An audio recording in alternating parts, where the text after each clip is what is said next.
I'm going to show you a couple concepts before we actually get into tying this. Here I have a section of cord. I'm going to take the ends and place it on either side of the pole and then bring them down underneath. Okay. And now, over the top, I'm going to go left over right, pull that tight, and then right over left. Okay, there we go. Now this works well if I'm going up and down, but back and forth, it's going to slide. So what if I take the 4 strands and pinch them together so everything tightens up? I'll go around my 4 strands, and I'll do the same thing. Left over right, pull that tight, and then right over left, and pull it tight. Okay, this is a little bit better, but it's not going to be acceptable as we're traveling. We're going to try to really tighten up this purple strand here. So what I'm going to do is form a loop at the end. I'll just give it a pinch and a twist, and this is a simple overhand knot. Okay, on a bite, and there's our little loop. Okay, then we're going to use this little trick where I go through the loop once, I'll go through the loop twice, and now as I pull this, I can capture some tension, and I'm not going to lose it as I go the other way. All right, I'm going to go through once, go through twice. Let's pull this to the back so that I can get my tension in. Pull, pull, pull. Pull it tight. Instead of pulling on this cord and wearing out my grip, I'll use my trusty Marlin spike here. I'll take the cord and give it a hook, and then I'll go up top and grab my cord, and I'm just going to pull it right through the loop that I made. There we go. This is a Marlin spike hitch, and it'll allow me to pull in all the tension I want. So here we go, pull this tight. And I'll keep pulling this tight until I've removed all the slack I can. Up and down is good. Back and forth, it's better, but still not acceptable. So what if there was a way that I could tighten both the red and the purple at the same time?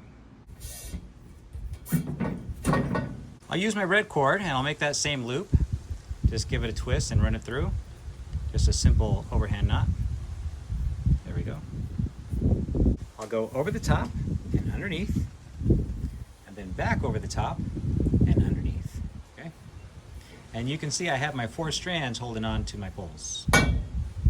Now with the same length of rope I have going around both poles, I'm going to use it to tighten up the 4 strands. And to do that, I'll take my loop, I'm going to go around the 4 strands from the back.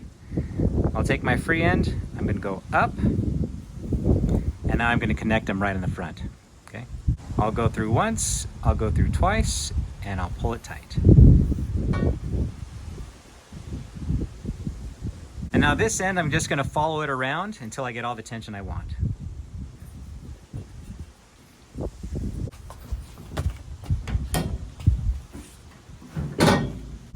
This is already pretty tight, but I'm going to try to add a little more tension by cranking against the frame here. I'll do a Marlin spike hitch as close as I can. Okay. And now I'm going to pull on it like a lever so I can tighten up that knot some more. This is being unreasonable here, but you could if you wanted to. Now this isn't going anywhere up and down or back and forth. Well, we had to move inside because the storm was coming. Now I'm going to show you how to do 2 points using 1/4 inch Paramax. What you want is the same configuration that we used with our red paracord. So I'll take my cord, I'm going to go over the top and underneath, over the top and underneath. Okay, I'll bring this all the way down. I'm going to go underneath, over the top, underneath, and over the top. Okay, all right. Right here with my free end, I'm just going to go underneath and I'll wrap all the way around. There we go. Now I'm going to take my hank and I'm going to run it through, go all the way around these 4 strands. Now what I could have done is wrap the strands with the end before I pulled it all the way down, but then I would have had to feed it through, and this is just easier in my opinion. So we'll go through here. Okay, we got our underneath.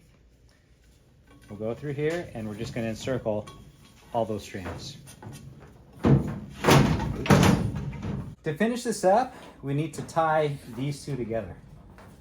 Here's my hank. I'm going to drop that down, and I'm going to take my short end, hold it tight. The hank is going to do a full turn, just like that. Okay? I'll bring this back, and I'm going to tie off a bow line over here. Now, as we're tying the bow line on the short side over here, let me show you a cool trick. I'll take my Marlin spike, go over the top, wrap it around, I'll hook up, and instead of pushing my Marlin spike through, what I'll do is I'll open up a little window and the end of my rope is going to go through. Okay? And watch what happens when all this spills. We'll pull this down. We get our bowline. So this is what it looks like. Our bowline is set up on the right over here, and then we got our turn going through our loop. Now what I want to do is make sure that we end up with the black wall hitch. And by pulling on my tension side, it's already set up. If this is on the wrong side, it's not going to do anything. We need to make sure the loop is on the correct side. There we go. Now we can pull this, and this is going to slide through. You see? There we go. We can pull on the tension.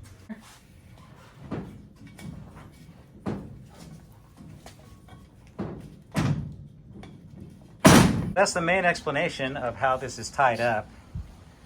You get the idea. It's just one big loop, tensioned in the middle. And this is good for up and down and back and forth. Okay, it's not going to go anywhere. But I would recommend some half hitches right over here so that you don't accidentally come undone. Okay, and this one we're just going to pull out and let it sit into the truck bed.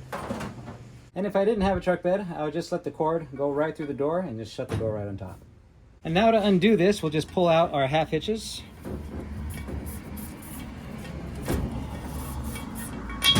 Okay, and our block wall hitch, we're just going to pull it the opposite direction. There we go. Let that spill. Gives us enough slack so that we can undo our bowline. Thanks for watching. If you'd like to support my channel, you can pick up your very own Marlin spike at awesomeforsale.com.